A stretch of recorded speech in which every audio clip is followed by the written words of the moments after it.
Ah, can you feel it, Guardians? Love. More certainly something is definitely in the air.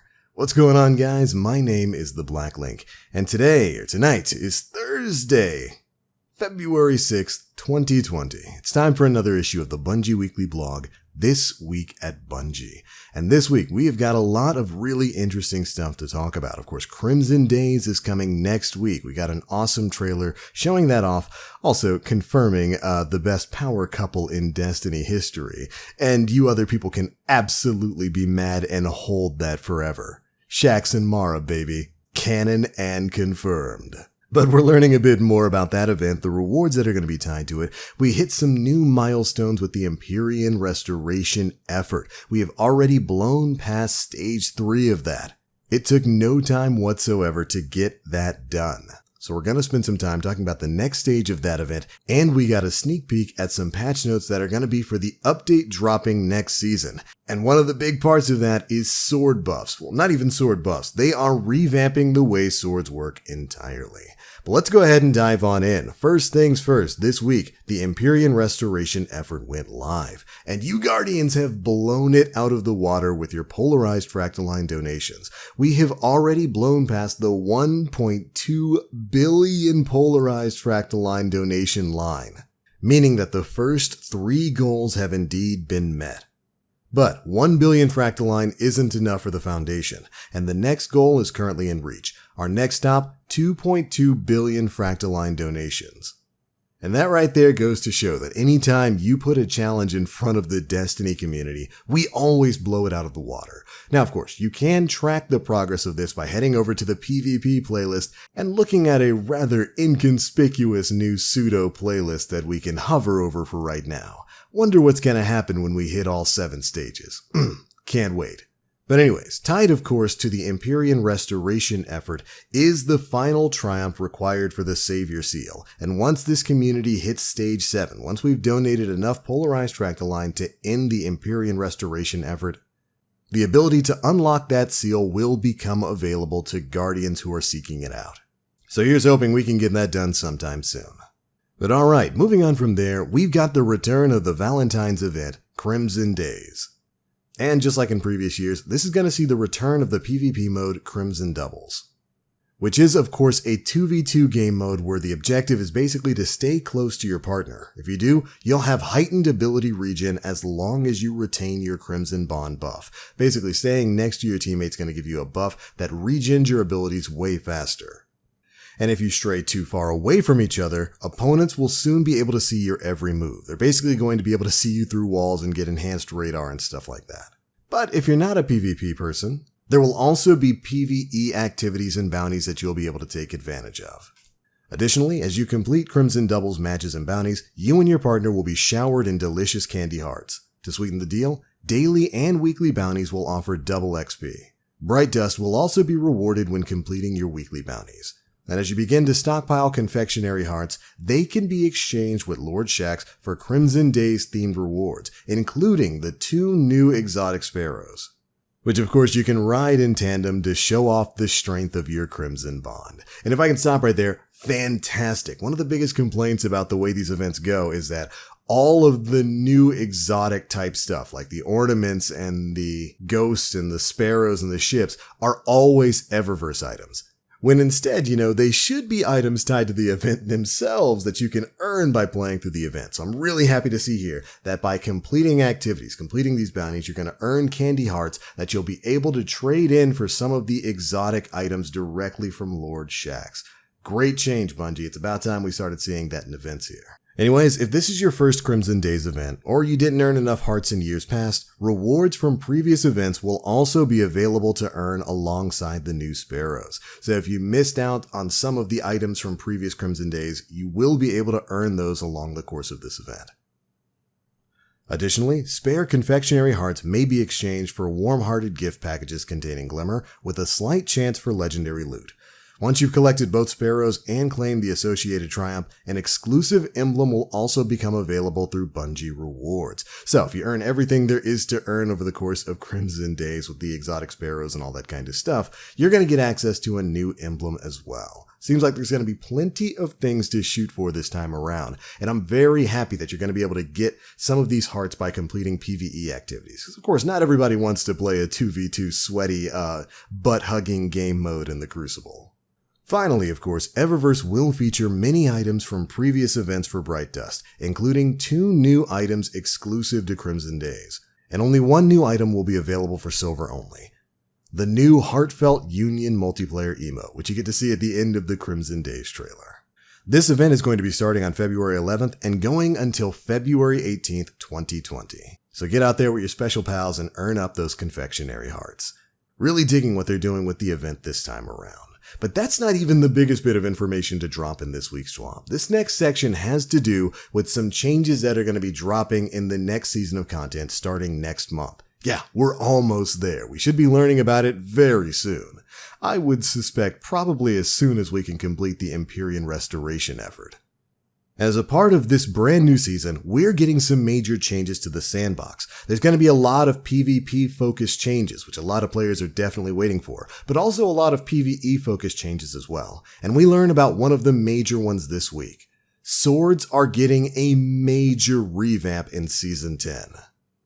Similarly to when they completely revamped the way the weapon system worked, swords are getting basically turned on their head. And rather than speculate or talk a little bit about it, I'm just going to read exactly what they have to say here. So directly from the Destiny 2 dev team, swords are getting a little more love this season. While swords have been a staple of Destiny ever since their introduction in The Taken King, we felt they were due for an update both to freshen them up, but also to allow us more room to work with them in later releases. First change we've got coming is to sword energy.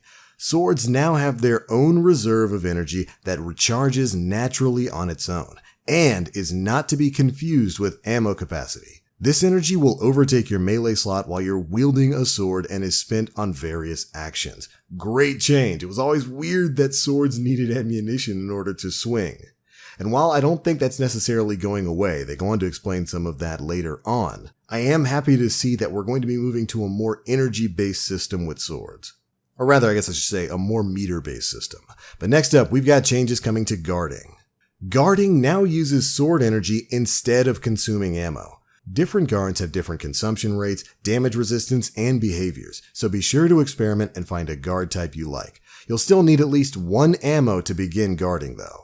Back during Season of the Drifter, the Stronghold exotic for Titans was introduced, allowing them to guard with relative impunity and opening up more interesting opportunities for swords to shine in a variety of content, which caused us to take another look at the guard function itself.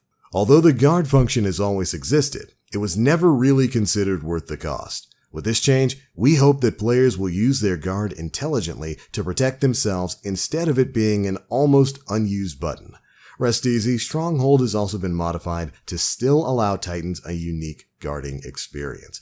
And right here, I love this. I said this way back when Stronghold first dropped, that this should be a thing for everybody. Guarding shouldn't cost you anything unless you're actually taking damage and blocking hits. And so the fact that they're moving guarding over to an energy meter, a meter that you can have where as long as you've got at least a little bit of sword ammo, that meter is going to determine how much damage you can actually block based on the different guard types that the weapon is going to have. I like this. This is fantastic. And it's really still only the beginning of the changes here. Next up, we've got the changes coming to light attacks. For those, grounded light attacks for all swords will now loop for an infinite combo, and all swords can cleave. While the basic 3-hit combo is quite a staple of melee weapons in many games, in a shooter, this leaves the player extremely open to enemies. By letting the light attacks loop, we also push them and the heavy attacks further apart. Cleaving on light attacks was previously only on the aggressive swords, but we opted to add it to the rest of them for more hack and slash. Now this is a little bit confusing to me. I'm very happy to see that you can swing infinitely with light attacks now. I wonder if that's going to be more of a quick fang type swing, or if it's going to be something more akin to say the relic swords, like the Sword of Crota. I still don't understand why most legendary swords that we can equip don't work, at least on a basic function like the Swords of Crota. With those, generally, the light attacks allow you to swing basically forever. And I know I would certainly love that on legendary swords. But next up, we've got some changes also coming to heavy attacks. Heavy attacks now consume sword energy. While you are always able to perform a heavy attack, the attack is stronger when you have full energy or weaker when you don't. A lot of swordplay in many situations simply boil down to endlessly mashing the heavy attack button instead of mixing up attacks, which wasn't quite the most interesting experience. Do note that aerial heavy attacks as a general rule do not consume sword energy, but that can vary based on the sword. So as long as you have sword energy built up, remember it's going to be a meter that kind of replaces your melee bar, you're going to be able to perform these heavy attacks. Great change if you ask me, and if the more energy you have on that meter, the more power your heavy attack is going to have. Meaning swords are going to have much more utility in PvE going forward. Love it. Finally, we're going to talk about shield bypass. A portion of most sword attacks can now partially bypass elemental shields. We added this to give swords a little bit of personality difference from shotguns, who share a very similar role in combat as powerful close quarters combat weapons. In general, swords have also had some of the damage amounts for different attacks changed, and the various sword perks have been adjusted, so you'll want to experiment a bit after the changes hit. We do hope you'll enjoy these changes. And I gotta say, with that last part there, with the shield bypass rather, this is coming straight from Bastion. It's basically going to do exactly what that gun does, where a portion of the damage that you're dealing with the sword is going to ignore enemy shields and directly attack their health. It's great on Bastion for stuff like match game nightfalls and whatnot, and I can see it being really powerful on swords. You already deal pretty heavy damage per heavy sword swings. Being able to bypass shields might make swords, I won't say a must-have in some of that in-game content, but they'll certainly have a place here.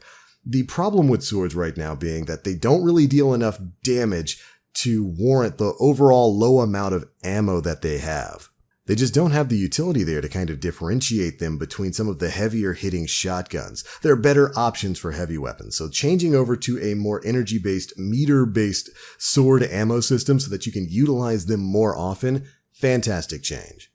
Changing up the light attacks, great. Changing up the way guarding works so that you can guard more often, great. And finally, of course, being able to partially bypass enemy shields to attack enemy health is fantastic. I love these changes, and I hope they really revitalize the way swords work in Destiny 2. They are a fun weapon class, they just need a little bit more love. Now, I did want to go on to note that as a part of these changes, of course the physics of using swords is changing as well, so some of the sword gliding techniques that you might use to speedrun content may no longer work when these changes go into effect. Over on Twitter, community manager DMGO4 was quick to point that out. But other than that, I think these are some pretty good changes to a weapon class that was definitely in need of a refresh. Can't wait to see how it's going to work out when they go live next season. But alright Guardians, that is pretty much it for the biggest bits of news covered in this week's issue of the Bungie Weekly Blog, This Week at Bungie. I cannot wait for Crimson Days to roll around again. Gonna go run some bounties, get that stuff done, get my exotic sparrows and my new emblem. And of course, as we move forward with the Empyrion Restoration effort, we should be learning more about the next season of content very, very soon. Given how quickly we've been blowing through these stages, I would not be surprised if within the next week or two, we start to hear about what's coming next. Definitely some exciting times in the world of Destiny 2 coming ahead. Here's hoping, man, next season, what I want is for it to be a Destiny 2 version of the Age of Triumph. If we can get Season of the Worthy to be just about revamping Year 1 and Year 2 content in Destiny 2, bringing back stuff like the Leviathan Raid, the Eater of Worlds, making it relevant to the light grind now, and moving on and adding new stuff from there, we could be in some pretty good shape. That's it. Those are my thoughts. Be sure to leave me yours down in the comment section below. How do you feel about all of this stuff? Make sure you let me know. If you enjoyed the video, feel free to drop a like, make sure you subscribe and hit that notification bell to stay up to date with all the latest stuff we're putting out. But I'm out for now. As always, I'm the Black Link. You Guardians, stay frosty.